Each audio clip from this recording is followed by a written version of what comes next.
né?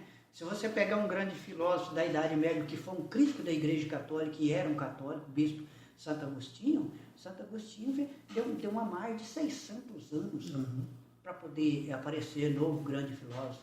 Então, assim, foi um crítico implacável da Igreja que se tornou carrasca na época.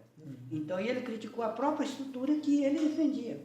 Né? Ele é um herói. O interessante é que o próximo filósofo tem uma mente disturbada Então, com a geração de hoje, né? Aí fica difícil.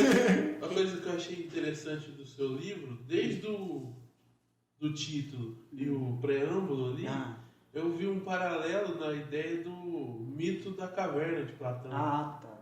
Não é? A busca do conhecimento. Eu falo disso, não pensei no mito da caverna. Olha que interessante. Isso é bom. O leitor me passando a mensagem que... É isso que se trata o mito da caverna, porque a moral da história é a busca do conhecimento e a forma de adquirir ele. Só que o problema é que a moral da história não acaba bem, não tem final feliz. Porque aqueles que ficavam presos, que fugiu e conseguiu sair da caverna e contemplou a realidade, porque antes eles viviam dentro da caverna amarrado, vendo só o reflexo da fogueira dos que estavam lá fora, a sombra na parede. Então aquilo ali para eles era a realidade. Porque saiu, viu a realidade, viu como era bom, ele quis voltar para avisar que eles estavam presos, que aquilo ali não era a realidade. O que eles fizeram? Mataram ele. Muito interessante o mito da caverna. Platão, olha onde ficou Platão, né? E o mito dele serve para você fazer exemplo ainda hoje, né?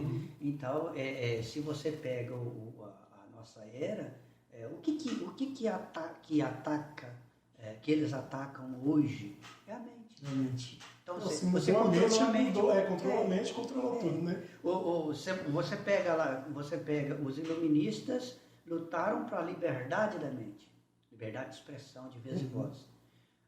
Só que a própria filosofia não deu conta de acompanhar. Aí aquela questão que eu falei, não tem grandes filósofos para dar suporte a isso. O que aconteceu? Apropriaram da própria razão para causar uma ausência de consciência. Então, cria a desrazão. Coisa que os políticos usam hoje.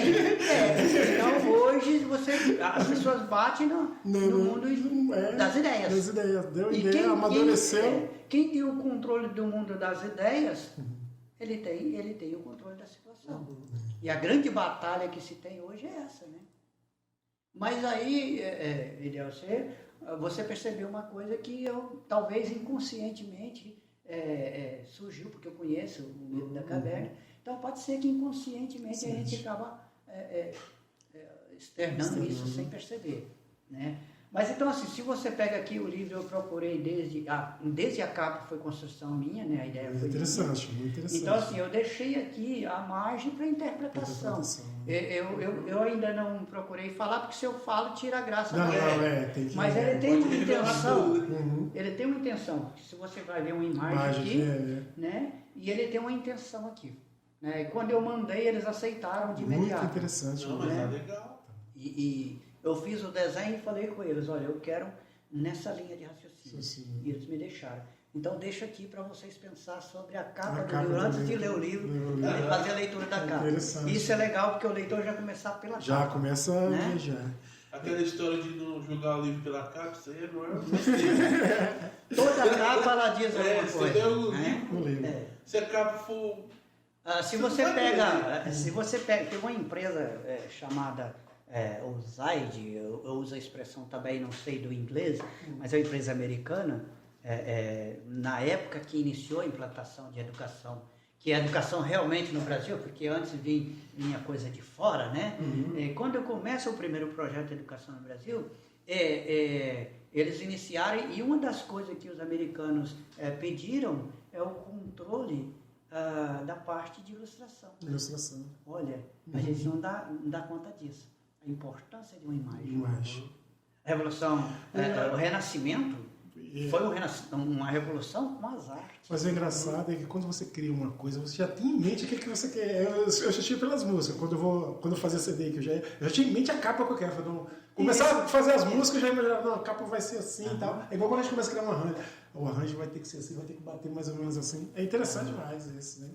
E é coisa que a capacidade que Deus nos dá, que às vezes é única só de você, que você tem aquele jeitinho de... É muito interessante isso. Então, aí tem uma outra coisa que eu poderia... Eu vou fugir um pouquinho do livro aqui, viu? Não, pode falar. Mas assim, uma outra coisa que eu descobri é que a gente pode mais. Pode. Esse é o detalhe. É verdade. Eu tenho limitações, muitas limitações. Eu pulei a etapa aqui porque não dava para falar passo a passo do que foi a minha formação. Né? Mas aí assim, o que acontece? Quando a gente descobre que a gente pode mais, e aí você aposta em você.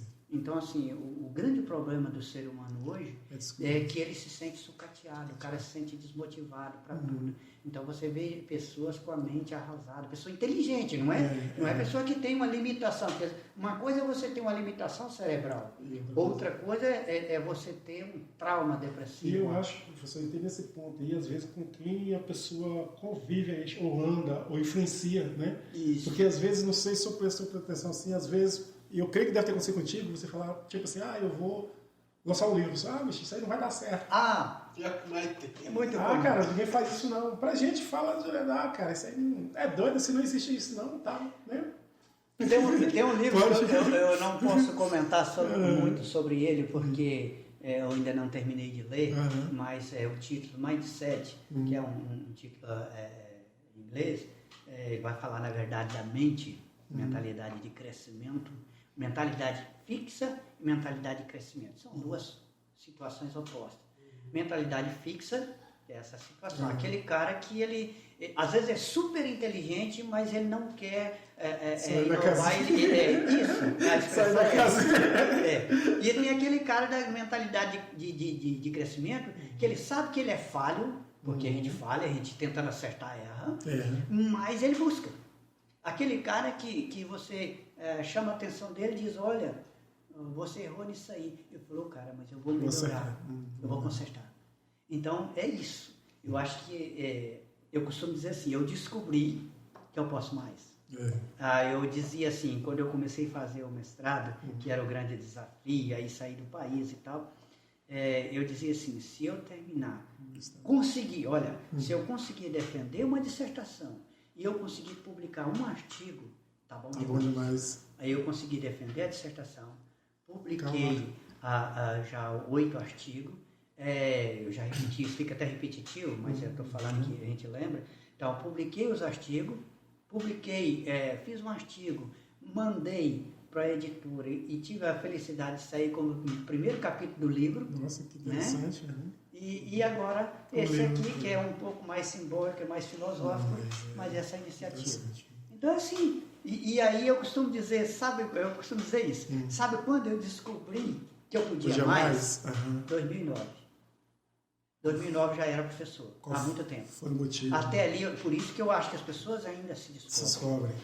Isso é interessante eu falar aqui. Em 2009, eu fui fazer a minha primeira pós-graduação.